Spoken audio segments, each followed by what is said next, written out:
Olá, boa tarde a todos. Meu nome é Murilo, sou o atual presidente do Centro Acadêmico de Economia Maria da Conceição Tavares e sejam muito bem-vindos a mais uma live do canal Facamp. Hoje, 13 de agosto, é comemorado o Dia do Economista. E para celebrarmos essa data tão importante e especial, contamos com a presença dos ilustres professores André Roncaglia e Paulo Gala, que farão uma conversa sobre o papel contemporâneo do economista. O professor Roncaglia é graduado em Economia pela PUC São Paulo, onde lá também realizou seu mestrado. É doutor em Economia pela USP, pesquisador do SEBRAP e professor da Unifesp, atuando nas áreas de macroeconomia, história do pensamento econômico e desenvolvimento. O professor Paulo Gala é graduado em Economia pela PUC, pela FEA-USP, é mestre e doutor pela FGV, onde é professor desde 2002. Foi professor visitante das universidades de Cambridge e Columbia e exerceu o cargo de CEO da Fator Administração e Recursos. Em conjunto ao professor André, é autor do livro Brasil, uma economia que não aprende. Professores, parabéns pelo Dia do Economista e muito obrigado por terem aceito nosso convite. É uma honra recebê-los. Como nosso mediador, temos o coordenador do curso de Economia, professor Zeca Ruas, mestre e doutor em Economia pela Unicamp. Professor Zeca, agradeço ao senhor pela mediação da mesa. Por fim, agradeço a todos os envolvidos na organização deste evento, a todas as pessoas que nos assistem e também agradecer a todos os centros acadêmicos de economia do Brasil que postaram e compartilharam sobre o nosso evento. Muito obrigado e passo a palavra para o professor Zeca. Obrigado, Murilo. Primeiramente, parabéns aí a todos nós, economistas, que estamos completando aí esse dia, né? E esse evento que o Murilo acaba de apresentar é uma ideia que nos trouxe o Centro Acadêmico, para o qual já agradeço de antemão todo o esforço no convite dos nossos convidados, que nos orgulham muito a presença, né? Esse é um evento que dialoga com os alunos que acabaram de entrar nos cursos de economia ou que estão no primeiro ano, os garotos que estão disputando eventuais vagas no ensino superior a partir dos vestibulares, e mesmo os economistas já de longa data que se deparam sempre com essa discussão, né? Então, primeiramente, eu queria agradecer a presença dos nossos amigos. O Paulo Gala já esteve conosco outras vezes, é um prazer enorme tê-lo novamente por aqui, Paulo. E o André, a primeira vez que está conosco, também uma grande honra a presença de vocês, tá? Eu queria lembrar a todos que estão nos assistindo aqui que as perguntas que eu vou transmitir, vou mediar aqui, foram todas elas elaboradas pelos nossos alunos. Em geral, já contando aqui para quem não está acostumado com os bastidores de uma live como essa, a gente sempre organiza um conjunto de temas que a gente vai apresentar, e esses foram todos elaborados pelos nossos alunos, o que nos orgulham muito, né? Porque realmente as preocupações que eles trouxeram, e nós vamos discutir aqui com os nossos convidados, realmente são discussões pertinentes, né? Típicas de Conceição Tavares, como eles mesmos mencionaram no início, e homenageiam no Centro Acadêmico. Então, obrigado pela presença dos nossos convidados. Eu que já queria partir perguntando, para não perder muito tempo aqui, né? Então, a primeira pergunta que os nossos alunos trouxeram é sobre, basicamente, o estudo da economia, né? Então, como são as visões sobre a economia, né? Então, a pergunta é: a economia é uma ciência moral e social, né? Qual deve ser a motivação e a finalidade do estudo da economia? Porque a economia é sempre tratada como algo diferente, difícil e obscuro, né, para as pessoas mais comuns, né? Todas as pessoas devem ter acesso ao debate econômico. Certamente essa é uma discussão que nós poderíamos ficar dias discutindo aqui, né? Então, o nosso desafio é aqui tentar sintetizar algumas coisas. Paulo, a palavra é tua. Muito obrigado pela presença mais uma vez. Obrigado a todos, é um prazer, honra estar com todos vocês aqui, com meu querido amigo André Roncalli, especialmente nesse dia aqui, nesse nosso dia, né, que me traz, ao mesmo tempo, orgulho e vergonha. Acho que mais vergonha até do que orgulho, né, porque os economistas não estão em alta conta para mim, né, para quem me acompanha, tem visto que eu tenho feito muitas críticas aos economistas. Às vezes eu me pergunto se não seria melhor simplesmente não existir a profissão de economista, né, se o efeito líquido do economista na sociedade não é negativo, né? Mas enfim, vamos trabalhar para que não, né? Vamos trabalhar para que a gente possa realmente contribuir para um Brasil melhor, para uma sociedade melhor, para um mundo melhor. com isso eu já vou engatar aqui na sua pergunta, e eu diria o seguinte, a ciência econômica, ela está numa posição muito problemática, porque ela transborda da academia, né? Ela é muito diferente das outras ciências, né? Antes de entrar na discussão aqui de se é uma ciência social, se é uma ciência natural, se a gente tem que usar métodos quantitativos ou fazer análises históricas, né? Que tudo isso é da maior relevância, eu acho que é importante entender que a ciência econômica ela pula para fora dos muros da academia, né? Ela é uma ciência VIP, né? Com a piadinha infeliz aqui da sexta-feira, ela vai e pula, né? Ela não fica lá, ela não fica dentro da... Diz um amigo meu, né? Vamos lá na festa que eu tenho um convite para o camarote VIP, né? Que você vai e pula, você tenta entrar. Mas o problema da economia é que ela transborda os muros da academia. Então, o economista, ele vira presidente do Banco Central, ele vira presidente do BNDES, ele vira ministro da Economia, ele assume cargos poderosíssimos. E o que se chama de ciência, de repente, vira uma ferramenta de transformação da sociedade muito poderosa, né? Isso não acontece com físicos, isso não acontece até mesmo com engenheiros, se quiserem. Se a gente pegar a grande maioria dos cientistas, eles não têm 1/10, 1/1000 do poder dos economistas, porque é da natureza dessa função economista ocupar cargos públicos e tomar decisões que são assim de arrasa quarteirão, para bem ou para mal, né? Então, você mexe numa tarifa, você quebra milhares de empresas, ou você ajuda milhares de empresas, você desmonta o BNDES, o mesmo raciocínio, você dá um choque na taxa de juros, né, como o André escreveu hoje, 2 parágrafos muito interessantes sobre o ciclo de alta do Copom, do Banco Central Brasileiro, né, que eu chamei de bomba de nêutron, né? Você aperta o botão da bomba de nêutron, você aniquila com a sociedade, né? Controla a inflação, né, mata todo mundo, fica todo mundo na paz do cemitério sem inflação. Então, assim, não há como pensar em economia sem pensar em questões morais, né? É impossível, mesmo que fosse possível tratar os mecanismos econômicos como mecanismos de ciência natural mais para exatas, aliás, nem nas exatas se trata mais os mecanismos naturais como determinísticos, né? Muito mais para sistemas complexos, abertos, imprevisíveis, né? Mas mesmo que a gente tivesse uma segurança científica bastante sólida, nem por isso a gente poderia tratar a economia de maneira não moral, porque a gente está falando de um poder tão gigantesco, né, e da vida de tantas pessoas, que isso demanda realmente uma autoconsciência gigantesca, assim.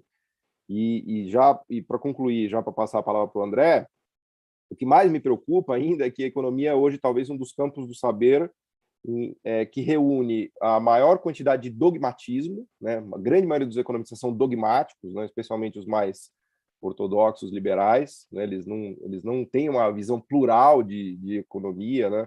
Aliás, uma das críticas que eu sempre faço é que falta uma visão filosófica, uma autoconsciência epistemológica, né? Uma leitura de ciências humanas, né?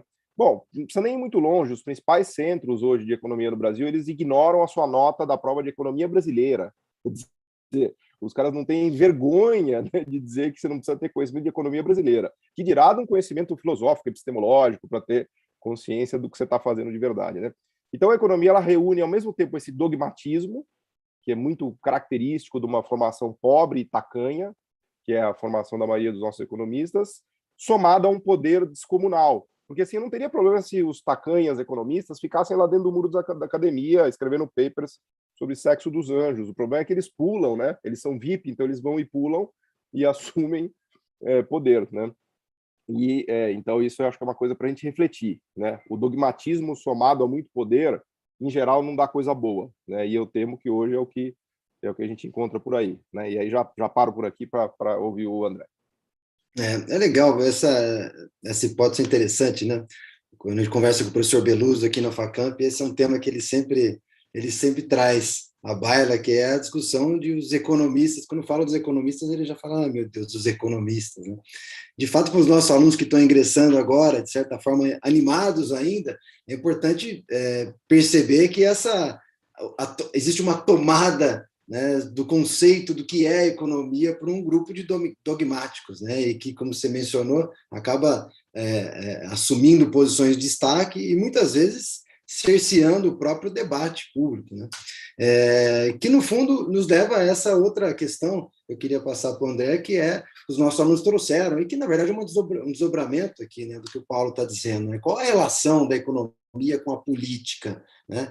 No começo do governo atual, um dos debates que aparecia era a economia se descolou da política. Né?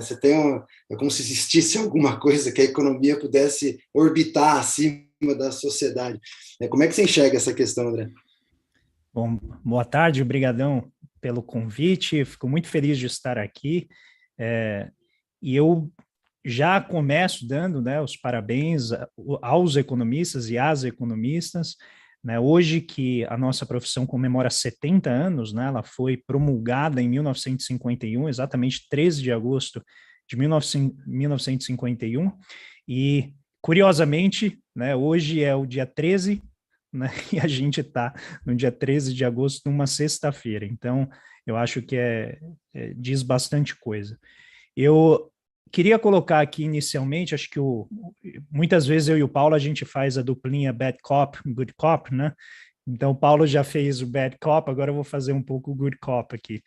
E a ciência econômica, ela nem sempre, né, ela teve essa posição naturalizada de poder. Se a gente volta no século XIX, os economistas eram muito mais modestos, né? O Nassau Sênior tem uma fala importante que ele diz assim: a pior coisa que pode acontecer para uma sociedade é ter economistas dando pitacos aos soberanos sobre o que fazer, né? Os economistas têm que estudar a economia, entender as regularidades e oferecer o conhecimento da economia política.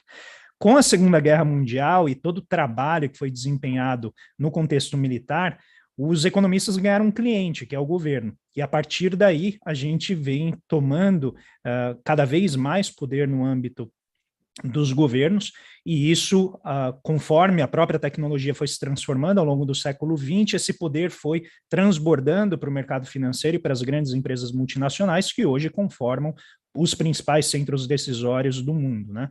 Então não é à toa muitas vezes esse pessimismo do Paulo com relação à profissão tem muito a ver com isso, né? A posição de poder, uma vez que ela é obtida, ela fica cristalizada. E isso está diretamente relacionado, Zé, com a tua questão com relação à política. Então muitas vezes as pessoas acham que política ocorre só no âmbito do governo, né? E na verdade política faz parte do contexto social. E eu, nesse ponto, sou fortadiano, eu acho que a economia é uma subcategoria da ciência política, ou seja, no máximo que a gente consegue fazer é estabelecer como dados alguns critérios de correlação de forças políticas, alguns critérios e parâmetros do conflito distributivo e tentar, a partir daí, a depender do método que a gente está utilizando, se for neoclássico, otimizar para chegar num resultado, se for histórico, genético, causal, tal, a gente tenta estabelecer a dinâmica do processo. Então, nesse sentido, me parece que obviamente, tudo em economia é fluido, porque a gente está lidando com sistemas complexos, dinâmicos, evolucionários, em que os próprios parâmetros da economia vão se transformando e a própria visão que os indivíduos têm da economia também se transforma de maneira endógena, a partir da própria dinâmica do sistema. A gente não pode esquecer que em 2013, quando os estudantes foram para as ruas, eles foram questionar a elevação de 20 centavos na tarifa do ônibus, do transporte coletivo. Ou seja, era um movimento progressista, era um movimento que buscava ampliação dos direitos sociais no sentido do transporte. E, de repente, o próprio fenômeno social, com as suas causas complexas internas e as suas vinculações difíceis de antever, virou completamente a mesa e tornou esse processo um processo incrivelmente reacionário que culminou num movimento como a gente está vendo agora, e que o Paulo muito bem colocou. A tecnocracia, que muitas vezes caracteriza a profissão do economista, ela busca descolar a política da decisão econômica. E o Aba Lerner, que recentemente tem sido muito levantado por causa da MMT, né? O pessoal começou a relembrar do Aba Lerner de 1938 e as finanças funcionais. Ele disse, em certa altura ali dos anos 50, vendo os economistas que vieram da matemática, a gente não pode esquecer que muitos matemáticos não tiveram emprego depois que terminou a Segunda Guerra, porque eles eram empregados do governo. Eles vão para onde? Para a economia. O MIT era uma escola de engenheiros que começou a empregar um monte de matemáticos, e Robert Solow, Samuelson, desenvolveram aqueles modelos para ensinar economia para engenheiros, né, que são esses modelos com equações diferenciais, equilíbrios dinâmicos e tal. E aí o Abba Lerner, olhando como a economia estava se desenvolvendo, ele diz: a ciência econômica é a rainha das decisões políticas tomadas. Ou seja, uma vez que o problema mais difícil foi resolvido, que é fazer os atores políticos se entenderem com relação a como eles vão organizar a produção e não como eles vão alocar recursos escassos, e essa é uma grande falácia que acabou se constituindo como principal argumento da economia. Eu quero fincar bem isso aqui para quem está nos assistindo. A economia não cuida de recursos escassos e como alocá-los, ela cuida de como produzir recursos, e a partir daí tentar alocar de acordo não com uma regra de otimização, mas com uma regra de satisfação de interesses. E eu estou buscando aqui, não é nenhum comum aqui, tá, gente? Eu estou pegando, né, pessoas aqui da escola de Chicago, estou pegando Ronald Coase, estou pegando, inclusive, se a gente pegar, agora me fugiu o nome dele, da racionalidade limitada, se alguém lembrar aí. Herbert Simon, né? Ele falava, a gente tem que buscar a satisfação dos nossos interesses. Então, eu acho essa frase do Abba Lerner muito forte. A economia cuida de decisões políticas tomadas. E isso acho que joga uma pane no sistema do economista, né, quando ele tenta olhar uma situação de flagrante conflito social como a gente está vivendo, e ele entende, e aí eu reforço a crítica do Paulo com relação ao dogmatismo, que se a gente definir uma regra que todo mundo entende, que isso por si só vai ganhar os corações das pessoas, as pessoas vão olhar o sistema econômico de uma maneira harmônica e elas vão então dizer, graças a Deus que nós temos os economistas. E eu estou falando isso de maneira muito clara sobre o teto de gastos. O teto de gastos é uma inspiração que só pode funcionar no plano das ideias platônicas. É um platonismo impressionante, porque qual que é a ideia? Ó, a gente vai colocar uma regra e aí coloca todo mundo dentro de uma sala. Aí você tem, né, Roberto Jefferson, que inclusive hoje está numa situação difícil, você tem, né, Ricardo Barros, Bolsonaro, Lula, você tem um monte de gente, põe todo mundo numa sala, os representantes dos diferentes interesses, e aí a sociedade vai estar assistindo essa conversa. E aí eles, aos olhos da sociedade, vão elencar as prioridades de gasto do orçamento, e aí a gente vai mostrar para a sociedade como que a gente está gastando os nossos recursos. Não é linda a ideia? Aí você fala assim, olha, a sociedade vai ver que a Previdência está muito pesada e a gente passa a reforma da Previdência, porque aí todo mundo está de acordo, vão entender que os salários estão crescendo demais, passa uma reforma trabalhista, e aí depois a gente vai privatizando, porque não dá para subir carga tributária, então tem que reduzir gastos do Estado e principalmente diminuir o tamanho dele, que está muito inchado. Então, na cabeça desse povo é assim, tudo vem com a tecnocracia límpida de qualquer ação política, e o que a gente está vendo hoje? Que essa regra, que serve como um totem para o mercado financeiro, algumas almas ali no mercado financeiro verem, está sendo flagrantemente contestado internamente pelo próprio governo, que está encontrando todas as formas de fugir pelo ladrão, porque a realidade está pedindo gastos. Não é a decisão do tecnocrata que pensou aquilo. A realidade, as pessoas estão na fila do açougue para comprar osso de boi, para comer pé de galinha. Então, a realidade demanda. E eu acho que, nesse sentido, é inevitável que o economista tenha uma sólida formação em política para que ele não caia, né, nesse dogmatismo de depois não conseguir voltar atrás nessas sandices que, vez por outra, né, essa tecnocracia muito avantajada nos leva a aplicar sobre a sociedade, como o Paulo colocou, com um poder tremendo. E esse poder acabou se difundindo para outros setores, né, principalmente o mercado financeiro, que levou ao Warren Buffett a chamar o mercado de derivativos, né, principalmente os CDOs, né, os CDS, todos aqueles arranjos de armas de destruição em massa. Pois todo esse contexto, né, André, é uma coisa interessante, porque os alunos de economia têm que aprender a lidar com contradições, que são típicas do exercício da nossa profissão, a dificuldade de obter estimativas precisas, de resultados que sejam sólidos, como uma ciência dura, como uma ciência natural, ou como uma ciência exata, né? E acho que esse é um dos desafios que os economistas dogmáticos não conseguem enfrentar, né? E aí a história vem atropelando as coisas e a gente fica nessa situação que o Paulo mencionou, a gente fica com raiva às vezes dos economistas, né? Porque realmente nos levam a muitos becos sem saída, como essa que você acabou de mencionar, das pessoas tendo que voltar para o fogão a lenha, de voltar para situações que são primitivas, vamos dizer assim, olhando para o nosso século XX, né? Não vamos nem falar do século XXI e das coisas que vêm por aí, né? Então, acho que é um bom panorama aqui para os nossos ouvintes, para os nossos telespectadores aqui, né, para os nossos alunos que estão assistindo, né? Um segundo bloco de questões que eles nos trouxeram muda um pouco da figura, né? Eles pediram para trazer um pouco de olhar para o economista nas suas múltiplas atividades, né? De tentar entender, né? Isso que é uma coisa que a gente sempre fala, quando o aluno vai entrar em economia, o que eu vou fazer, né?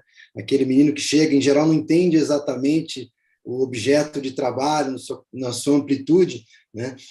Eu queria comentar um pouquinho com vocês. A pergunta deles comente um pouco sobre essa versatilidade do economista, né? Ao mesmo tempo que a gente chamou atenção para as limitações do nosso conhecimento, por outro lado, né, observando Keynes, por exemplo, Keynes imaginava, por outro lado, que o economista teria uma função importante nesse planejamento da sociedade. Não talvez como uma ciência única e líder, né, mas pensar as posições de destaque também, que a gente acaba assumindo, como o Paulo já tinha mencionado. Paulo, menciona um pouquinho, você que tem uma experiência vasta, que vai da docência até essa coisa moderna, que é atuar usando as nossas redes sociais como um mecanismo de comunicação. Conta um pouquinho de como que você vê essa economista nos dias de hoje. Bom, eu vou fazer agora o papel, então, do good cop um pouco. Agora eu vou falar da minha paixão pela economia, das coisas que eu gosto e como eu acho a profissão de economista uma profissão fascinante, né? Sempre que me perguntam sobre o papel do economista, me vem à mente aquele obituário que o Keynes escreveu sobre o Marshall, né? Em que ele dizia quais as características que um economista deveria ter, né? O economista deveria ser um cara político, um cara filósofo, um cara cientista, um matemático. Você começa a ler aquilo, dá um certo desespero. Você fala, cara, não vai dar para ser tudo isso daí, então ferrou, né? Mas eu acho que o Keynes tem um ponto-chave ali, porque a ciência econômica ela se encontra numa posição tão importante, né, para a sociedade moderna, por conta de tudo isso que a gente explicou aqui, e tão difícil do ponto de vista científico, porque ela se propõe a estudar um sistema complexo de seres humanos. Vejam, a meteorologia tem grandes dificuldades para estudar um sistema complexo de coisas naturais. O problema dela é lidar com a gota d'água, com a chuva, com os ventos, com as correntes e com os furacões. E ainda assim está muito longe de ser fácil, né? Basta ver os erros diários, né, feitos pela meteorologia. Agora imagine um sistema complexo composto por seres humanos, que é exatamente o que o André falou, né? Em que cada ser humano é um universo por si só, né? E isso te leva necessariamente ao estudo da psicologia. Eu acho que não tem como você ser economista sem estudar um pouco de psicologia, né? Se a gente não consegue prever nem o que um ser humano vai fazer amanhã, que dirá da interação de milhares de seres humanos que são essas criaturas tão fascinantes, né? Então, a economia ela tem uma dificuldade gigantesca porque o objeto de estudo dela é realmente muito difícil, né? Acho que tem uma frase até acho que foi o Newton até que falou isso, né? Que o Newton gostava muito de especular, ele perdeu muita grana no mercado financeiro em Londres, acho que naquela bolha do Mar do Sul, e aí ele foi o presidente da Casa da Moeda, né? O Isaac Newton. Ele era muito ligado em questões de economia, né? Aliás, o Keynes comprou depois os arquivos do Newton, né? Ele gastou uma baita grana e ele comprou todos os arquivos de tudo que o Newton escreveu e tal. Mas a frase célebre, se não me falha a memória, era que o Newton falava que a mecânica celeste e tal era possível entender, mas a loucura dos financistas e dos mercados financeiros era completamente impossível, né? Então os economistas eles se propõem a estudar essa ciência, a estudar esse objeto, né, a partir da sua ciência, que é um objeto talvez dos mais complicados e complexos dentre todos que existem, né? Então a minha sugestão é seguir o conselho do Keynes mesmo, estude tudo e mais um pouco. Então eu tenho Ao mesmo tempo, eu tenho uma má notícia para vocês, economistas que estão começando a estudar, que é o seguinte: vocês vão ter que estudar tudo. Vocês vão ter que estudar econometria, matemática, filosofia, ciências sociais em geral, humanas, história, psicologia, e é isso que eu fiz minha vida inteira. A boa notícia é que vocês vão poder estudar tudo isso, que são coisas realmente incríveis, assim. Eu não teria entrado, mergulhado no estudo, né, de coisas que eu me apaixonei, como filosofia, como psicologia, como história, não fosse a economia, porque a economia é uma desgraça, porque quanto mais você pergunta, mais perguntas se abrem, né? Então, é um negócio que, né, que é um caleidoscópio, assim, que vai abrindo um monte de portas, e que é ao mesmo tempo fascinante e apaixonante. Então, eu acho que é uma profissão das mais felizes nesse sentido, né? Eu lembro quando eu estava fazendo o vestibular, eu não sabia o que fazer, né? Então, eu comecei a olhar aqui, me lembro até hoje, o guia da FUVEST, né? Era azulzinho naquela época, né? Aí eu comecei a ler, falei, puta, o que eu vou fazer? Advogado, engenheiro, médico. E aí eu fui meio por eliminação, né? Eu fui eliminando um monte de coisa, e aí tinha ali economista. Eu falei, nossa, economista, o que é isso? E aí eu me lembro até hoje do parágrafo do vestibular do vestibular da FUVEST, que eles escreviam que o economista ele estava entre as ciências humanas e exatas. Ele tinha que saber exatas e tinha que saber humanas. Eu falei, puta, adorei isso aqui, porque eu gostava, né, de matemática, de física, química, biologia, mas obviamente que eu adorava geografia, história e tal. E aí eu falei, puta, é nisso que eu vou. Eliminei todo o resto e tal. E para mim foi fantástico, assim, porque minha vida é economia, né? Quem me segue aí nas redes sociais, né, e tudo mais, sabe que eu respiro economia do momento que eu acordo até o momento que eu vou dormir. É quase uma doença, assim, que para mim é um negócio, uma doença feliz, né? Mas eu acho que é isso, né? E me ajudou demais na vida, porque enfim, eu trabalho dando aula há 20 anos, já trabalhei no mercado financeiro como gestor, como economista, como estrategista, já fui empresário, já fiz de tudo já, né? Já não estou muito novo, e o conhecimento econômico me ajudou demais, assim. Então eu acho que realmente já que é para falar bem, André, dos economistas, já que estamos no dia do economista, parabéns para quem escolheu ser economista, porque eu acho que não existe nada mais interessante na vida do que ser economista. A gente costuma dizer para os ingressantes, né, que é um curso muito difícil mesmo, porque, na verdade, ele vai te exercitar uma série de conhecimentos que são peculiares, né? E é justamente a capacidade de organizá-los de maneira coerente que torna o economista, de fato, um profissional diferente e com um certo poder, como a gente já mencionou desde o começo também, né? E tem que saber lidar com esse poder. Mas essas habilidades permitem justamente esse tipo de trajetória que você mencionou, né, Paulo? De poder, ao longo da sua trajetória profissional, também ir mudando, às vezes, de direção, e encontrando outras possibilidades, né? E você, André, como é que você vê essa questão da versatilidade? Então, eu vou aqui de novo ser, junto com o Paulo agora, o good cop. O Paulo, você falou bem da economia, dos economistas pode continuar batendo, mas a economia, né, porque às vezes os economistas estragam a economia, essa é a nossa crítica, né, porque é uma ciência, vamos chamar uma economia política, né, ciência eu acho que talvez colocar demais para a economia, mas ela certamente é um estudo que é muito importante porque lida com um fenômeno complexo, mutável, evolucionário, e por isso que o Keynes ele escreveu um livro que para mim é um dos meus favoritos, que é Ensaios sobre Persuasão. Então ele diz assim, na abertura desse livro, ele fala, escrevi esses ensaios meio a toque de caixa no ritmo frenético dos eventos, porque ele queria oferecer uma leitura diferente do padrão geral de conhecimento da época. Então, o economista, ele sempre é o chato da festa, e não é porque ele vai dizer, porque os recursos são escassos, sabe? Sempre tem aquele economista chato, você fala, vamos aonde? Ele deixa eu calcular o custo de oportunidade, não é esse economista. A gente está falando do cara que chega e fala assim, peraí, você não está vendo um mecanismo que está aí no meio que vai te trair. Você está achando que essa decisão é boa, mas ali na frente vai ter um problema que vai se voltar contra você e vai fazer com que todo o seu propósito seja negado. Então, Keynes escreve esse livro para ir contra a correnteza da época, nos anos 20, ali, para dizer que aquilo que os Estados Unidos, junto com a Inglaterra e França, estão fazendo com a Alemanha, vai dar muito errado. Vai dar muito errado. E ele prevê a ascensão de forças radicais de direita, porque ele está vendo que os economistas estão imaginando que o mundo continua funcionando como era até o final do século XIX. Ele fala, vocês não perceberam. E aí eu trago o grande Paulo Vanzolini, né, biólogo, sambista fantástico. Quando perguntaram para ele se ele gostava de povo, ele falava assim: eu adoro o povo brasileiro, só não gosto de um por vez. Um por vez dá um trabalho grande, mas o povo eu gosto. E o Keynes está falando exatamente isso. Vamos olhar os agregados, os movimentos grandes. Não adianta você olhar o que ocorre no nível da firma, você não vai conseguir entender fenômenos que só são observáveis no plano agregado, no plano do sistema. Então, quando a gente olha a economia, ela é fascinante porque ela nunca oferece verdades persistentes.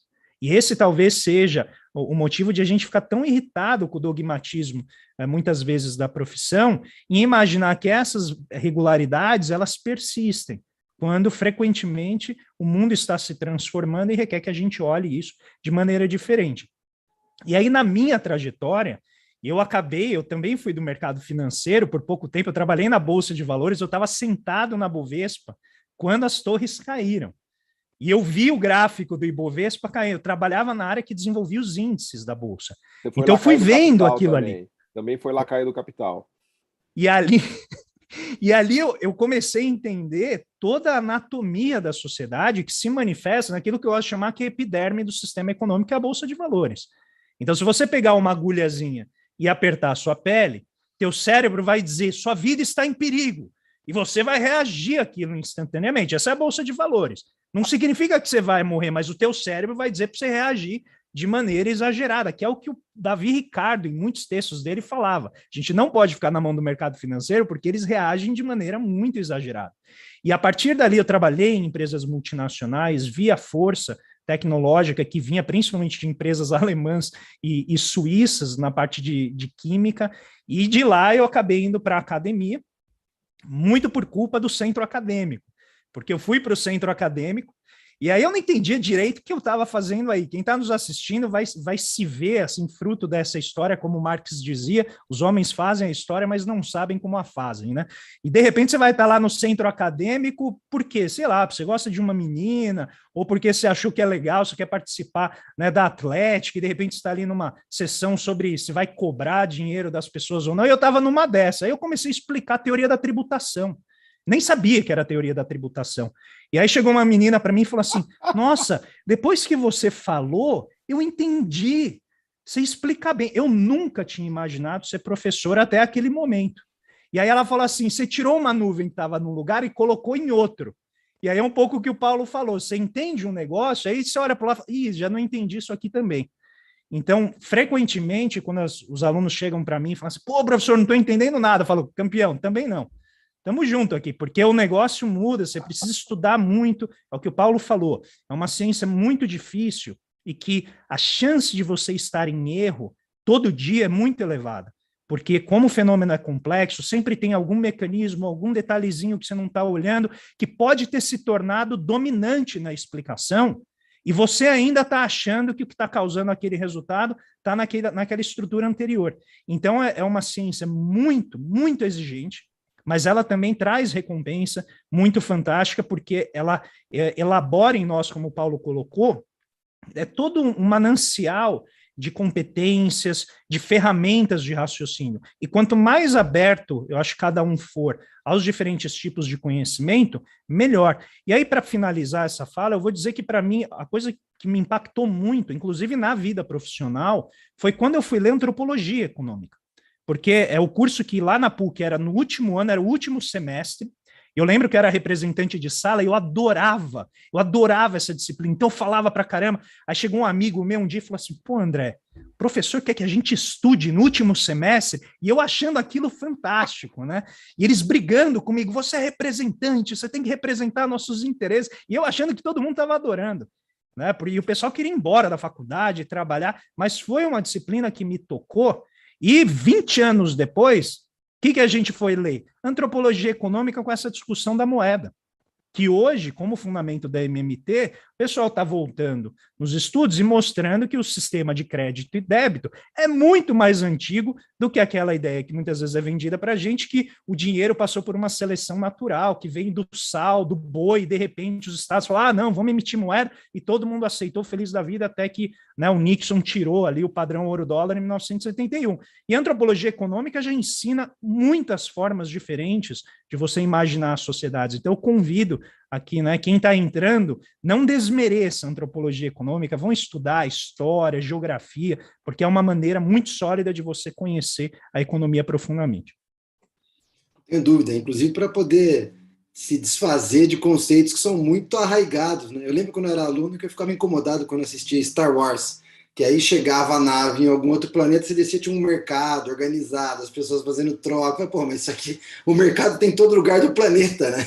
É uma pretensão, né? Mas uma coisa que eu digo para os nossos alunos eles vão ter as ferramentas para atuar em quaisquer empresas, mas eles têm que ter sempre uma pretensão intelectual. Quando eles vão fazer um curso de economia, eles têm que ter a pretensão de entender o mundo em que vive. O mundo, o Brasil, entendendo essas questões, eles vão poder repensar. Se eles estiverem trabalhando numa empresa, num banco, onde eles estiverem, eles estão pensando aquilo em movimento, né? Você citou o Keynes do Essays in Persuasion, né? A gente deu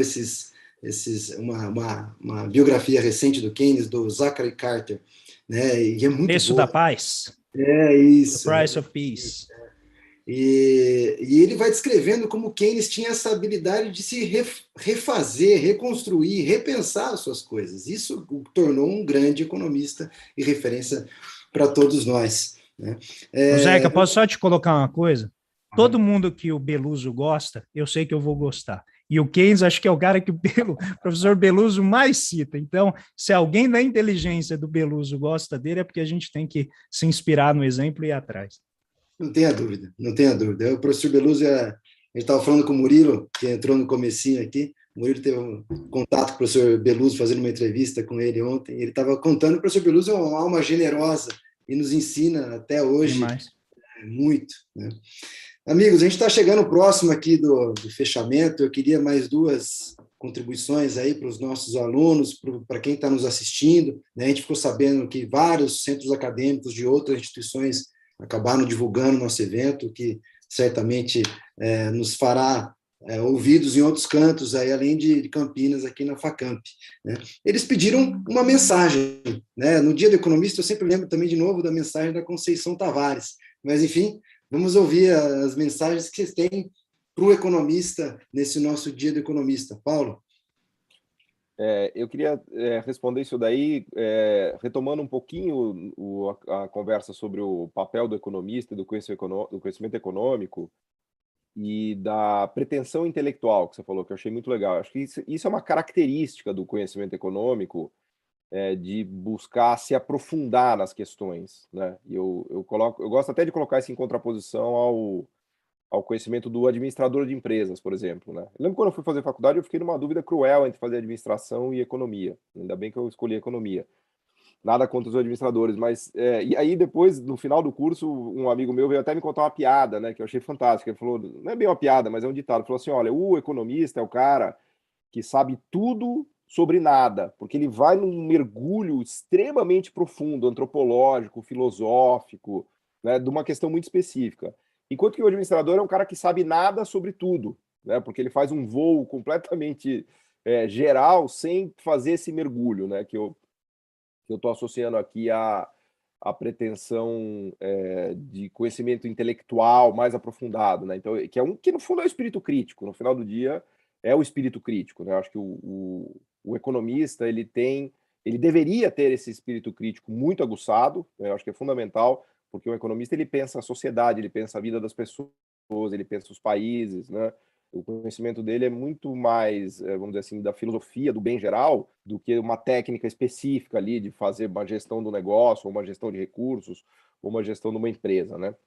Então, se é que poderia dar alguma recomendação, além de todas aqui que eu já tentei dar, é sempre ruim ficar dando conselho, né? Mas de todas essas, enfim, de explorar todas as áreas, talvez o conselho mais importante, que pelo menos sempre serviu para mim, que eu daria, é de cultivar o espírito crítico, de evitar o dogmatismo, de lutar contra você mesmo, porque o dogmatismo ele é um fenômeno psicológico, assim, ele é quase que muitas vezes ele vem até como um mecanismo de defesa, né? Porque é difícil ficar no estado de dúvida, dói muito ficar no estado de dúvida, né?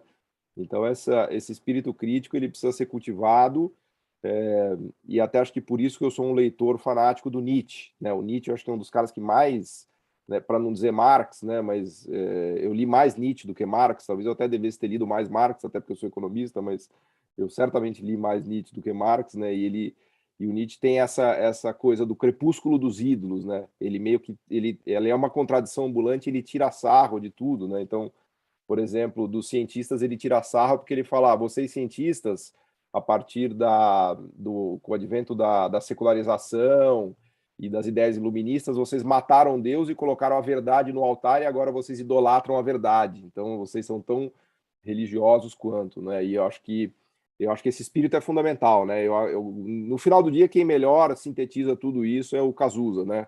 Os meus heróis morreram de overdose e eu preciso de uma ideologia para viver, né? Então, eu acho que se vocês puderem levar essa letra do Cazuza, eu acho que está fantástico já, né? Vocês serão bons economistas, né? Realmente é um grande desafio. E ler Nietzsche, a vantagem de ler Nietzsche é que você pode ler, continuar lendo e lendo e lendo, porque, enfim, sempre vai trazer coisas novas, né? E o entendimento da modernidade é um desafio interessante para o economista, que certamente o século XX todo é uma transformação desse processo que o Nietzsche estava olhando lá atrás, né? André, qual mensagem você traz para os economistas no dia de hoje? Né? Como você vê o papel do economista nessa nossa sociedade? Bom, vocês têm até amanhã cedo para eu... Não, mas só para fazer a piada pronta do Nietzsche, ler Nietzsche é como ler o Eterno Retorno, né? Dentro da teoria dele, porque é interminável, né?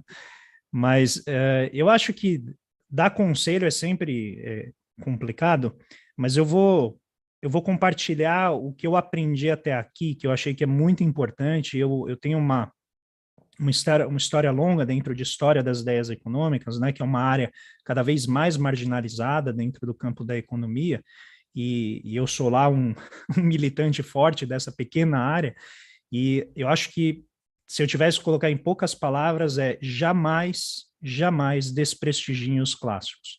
Jamais caiam na ideia de que a ciência econômica é uma ciência cumulativa, como o Paulo colocou, que cultua uma verdade que vai passando por um processo natural de seleção de teorias, que jamais comete erro, como, né, os economistas gostam de se colocar.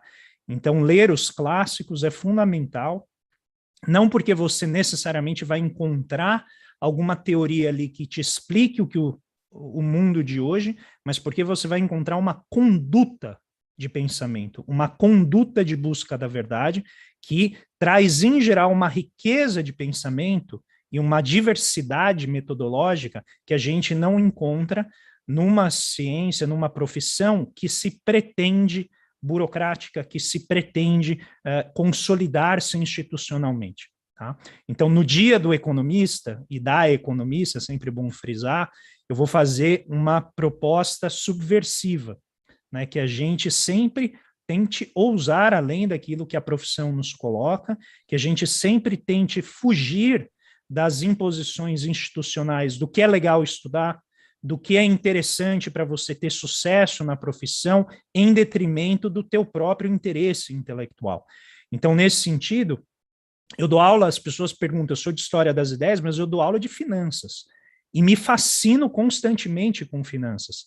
E uso finanças para pensar o desenvolvimento. Tem muita gente, eu e o Paulo, né, o Gabriel Galipo, o nosso querido amigo Fábio Terra, a gente está sempre discutindo finanças para uma proposta progressista, para uma proposta de levar o país a romper os seus grilhões, a romper as suas limitações. Então, não é porque você se fascina com um mecanismo, se fascina com uma teoria, que essa teoria precise dominar o seu entendimento sobre a economia.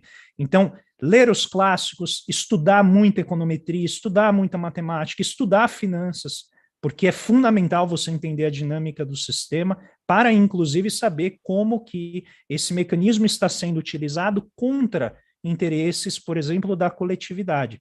E aí você, Zeca, colocou muito bem, pessoas que vão trabalhar em empresa, muitas vezes acham que isso as divorcia do interesse social. E muitas vezes foi o que eu falei. Às vezes você está defendendo um interesse, achando que aquilo é benéfico, só que você muitas vezes está acabando com o poder exatamente de quem garante o teu salário. Né? Então, aqui com toda essa crise que apareceu e essa nossa estadia nas redes sociais, ela é muito instrutiva, porque a genialidade do povo é impressionante. E aí um dia colocaram assim, o pessoal está mandando embora os trabalhadores, esquecendo que eles são os clientes das empresas, né? E esse pessoal vai deixar de comprar, porque não tem crédito, é muito difícil, tá? E essa interconectividade da economia é algo que é inescapável, porque é um todo social. Então, não desmereçam os clássicos, estudem muito finanças, filosofia e, fundamentalmente, a última coisa que eu acho que é imprescindível, literatura, gente. Literatura. Porque só a arte e a literatura, elas vão pegar aquele conceito que o Adam Smith coloca lá no capítulo 8 da Riqueza das Nações, livro 1, que ninguém lê, garanto para vocês. Ninguém lê o capítulo 8 da Riqueza das Nações, que é quando ele fala da importância do trabalho, a importância do trabalhador. O literato, ele vai pegar a situação do trabalhador, ele vai te fazer sentir o que aquela pessoa passa no dia a dia. Ele vai te dar uma vivência da economia que você não vai encontrar no livro do Mankiw, você não vai encontrar no livro do Blanchard. E isso vai dessensibilizando o economista conforme ele vai pensando as grandes coisas e esquece de quem está no fundo ali do processo social, que são as pessoas, que, como o Smith disse, são quem efetivamente produz aquilo que a gente consome, aquilo que a gente trabalha. Então, se eu tivesse que deixar, seria nesse dia do economista, né, esses pequenos indicadores aí de conduta. Legal, e nessa coisa da conduta, né, remete ao Foucault e lembrei do Dardot e Laval, né, a gente vive um tempo em que as coisas já vêm na nossa cabeça do jovem, ele já vem formado com um conjunto de valores, então esse mergulho na literatura, na arte, no cinema, né, é capaz de desfazer um pouco esses conceitos e poder repensar, né, o economista que consegue repensar a sua história, a história do seu país, a história da sua empresa, tentar enxergar as transformações, os processos, certamente vai ter uma vida muito mais interessante, tá? Que é o que, no fundo, a gente deseja a todos os economistas no dia de hoje. Eu queria agradecer mais uma vez aí a presença do Paulo e do André, é uma honra para nós, o debate foi muito gostoso, espero que todos que tenham nos assistido tenham gostado também, eu adorei. Obrigado, André, obrigado, Paulo. Obrigado. Grande abraço. Obrigado, gente. Show de bola, obrigado. Até mais, gente. Feliz Dia dos Economistas. Boa.